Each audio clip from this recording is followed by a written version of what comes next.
Hello, this is New Vision TV. I'm Lynn Komjisha. Renowned stage and movie drama actor Charles James Senkubuge Siasa has dominated Uganda's entertainment industry circles for over 35 years. He talks to Sarah Chisache about his commitment to fighting HIV AIDS, his career, and his regrets. The people who witnessed the spread of HIV AIDS in the early 80s have now today joined in the struggle to fight stigma and inform the younger generation on how to stay away from the killer. Such people are playwright James Charles Senkubuge. I'm Charles James Senkubuge. I'm born some 55 years ago at Sanda, that is Nakauka area, Wakiso district. Studied in Sanda Primary School, Old Kampala, Kampala High, Makele High School, up to Makele University, where I got my first degree. And then I went back for my master's. And I've been an artist, a stage artist, for 35 years. I'm retiring now because I think I've done enough in the field of arts. I want to be doing something else, serving my Lord and Creator the remaining 50 years or so. He even contested as a presidential candidate in 2001 and today he works as the general manager and special programs director for Salt Media.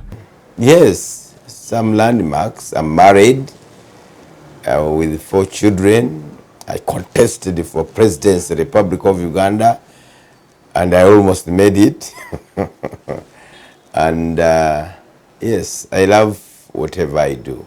Born in 1962 and now with over 50 plays to his name, the 55-year-old playwright is still sensitizing about HIV AIDS through his religious calling. Most currently, now as a pastor than a drama performer, Ssenkubuge urges especially the youth on observing Christian principles to safeguard their lives. He says the fear of God will safeguard the youth from HIV AIDS, just like how it safeguarded him during his youthful days when many were dying of HIV AIDS.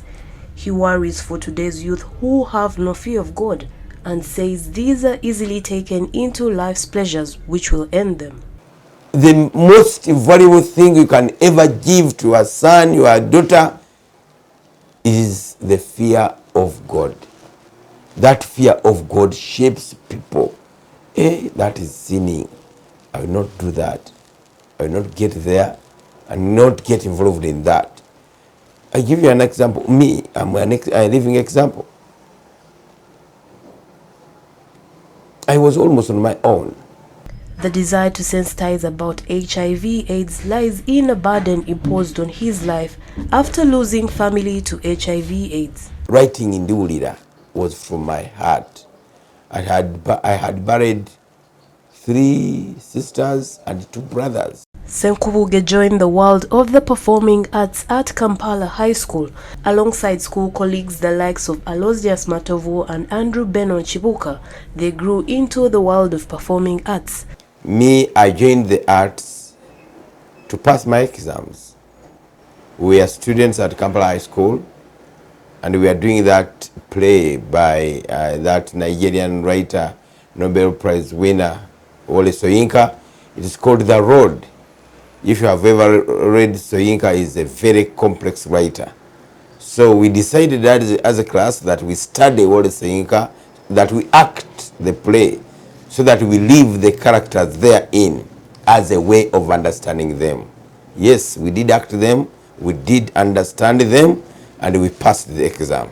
But at the end of the performance, someone was saying, hey, you're a good actor, why don't you join the field of art for professional arts? That was Aloysius Matovu Joy. He was a student also, but already practicing with Kampala Drama Actors and David Rayson Katete. So he took us there because he had seen us in the school drama. And yes, the director said, yeah, you can make it. And that's how we started. Later, they would produce Ndiwulira, one of Bakaimbira drama actors' greatest dramas, that wildly spread the message about HIV/AIDS and how the public needed to safeguard themselves. That's where I get the ideas. When I pour cold water on my head, I get fresh ideas. When I'm inside there, that's the best thing I want. Give me a clean bedroom. I give you very many ideas. So I was inside and said, why don't I write a play on AIDS? And I wrote one, Ndiwulira. I wrote it thoroughly well. Gave the script to Mr. Chibuka to read through. And he said, this is it.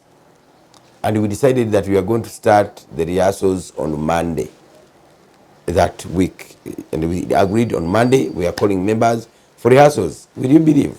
As fate would have it its way, the Ministry of Health contacted him to write a production about HIV/AIDS during the 90s when the country was hardest hit by HIV. Ssenkubuge presented what he already had in the brewing, Ndiwulira, and it widely spread its message about HIV/AIDS. When you talk to people who were in school at that time, they all testify that Ndiwulira talked to us. And Ndiwulira changed our lives, and we are still alive because of Ndiwulira. With a bachelor's degree in literature and psychology from Makerere University and later a master's degree in drama, his passion for drama script writing greatly opened doors for him in the performing arts. He recollects on his most memorable roles acting. When I was in my office at Entebbe, I was still a clearing agent. I received a call from Dr. Warren Namara. Hello. This is Warren Namara, Director, AIDS Control Project. What is it? I'm told, I'm quoting him, I'm told you're a good writer. Can you please take effort and write a play on AIDS? I told him, what are you saying? A play on AIDS? He said, yeah, because you see, I told him, don't explain. I'm a writer of thematic plays, and I've already written one. Don't give me any of your ideas. Allow me, if the rehearsals are starting today, give me 2 weeks. I rehearse so that I get something for you. You come and watch. If you agree with it, we go by it. If you don't agree with it, then you give me your ideas. He said, brilliant. 2 weeks were like residentials. We rehearsed day and night. At the end of the 2 weeks, he came and he watched. He was laughing and crying at the same time. That was Ndiwulira. He could laugh for 30 minutes, for 45 minutes, and cry for 2 hours. At the end of the day, he said, this is it. The interview could not come to an end without a brief act for us. Crying and shouting will not cure you. Shouting and crying does not cure AIDS. Excuse me, Mr. Dawoodi. I'm not your wife's keeper. Sinze nkuma mukazi wo. Your wife is cheap and easy. That's why you are suffering now. And remember, AIDS has no cure. Ssenkubuge's desire is to see more creativity in sensitization messages about HIV/AIDS. So more thinking. They need more people in that department to create new ideas all the time. His greatest regret in life is not having known God earlier, but he still believes that before he bows out, he will have used his many talents and life opportunities to spread the message about HIV/AIDS. I'm Sarah Chisache reporting for New Vision TV. Moving on, the Kingdom of Buganda has donated sickle cell test kits worth 200 million shillings to help in the fight against the disease in various hospitals across the country. Sickle cell solubility test kits can be used to detect the sickle cell trait of sickle cell disease hemoglobin, as well as other sickling hemoglobins. The test kits will provide reference laboratory testing services. The 60,000 testing kits were donated to government through the Central Public Health Laboratories as part of proceeds from the Kabaka Birthday Run 2017.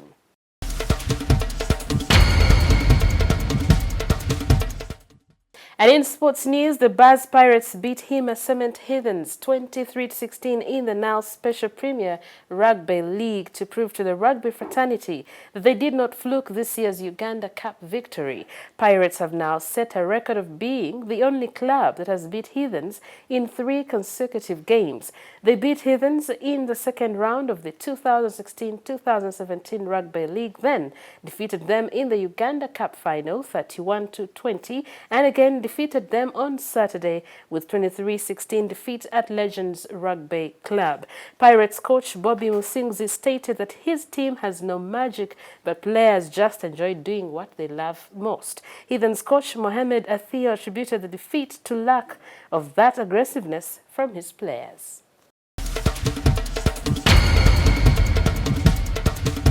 You're still watching New Vision TV, and now for Pearl of Africa series, we take a look at why bats hang upside down. Besides them moving at night, they are known for hanging themselves on trees upside down. Have you ever wondered why they hang upside down for a long time? Take a look.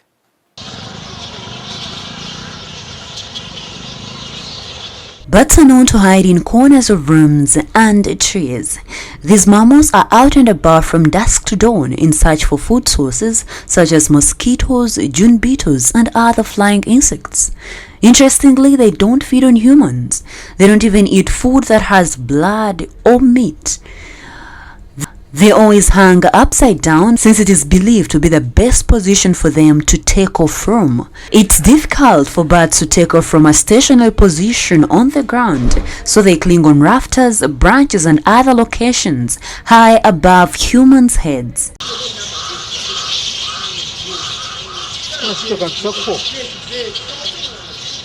Being in this position also allows bats to hide from predators. The stillness and compact position makes it difficult for predators to identify them. Psychologically, a bat can hold its position for a long period of time without exerting much pressure.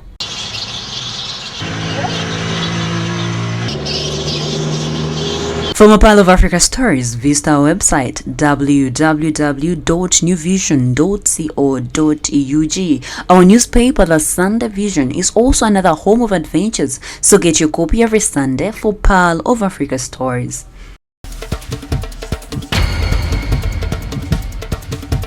And that's all we had for you. Thank you for watching. Be sure to catch more of your updates on your mobile, on your desktop, on your tablet, anywhere on the go by visiting www.newvision.co.ug. I am Lynn Komjisha.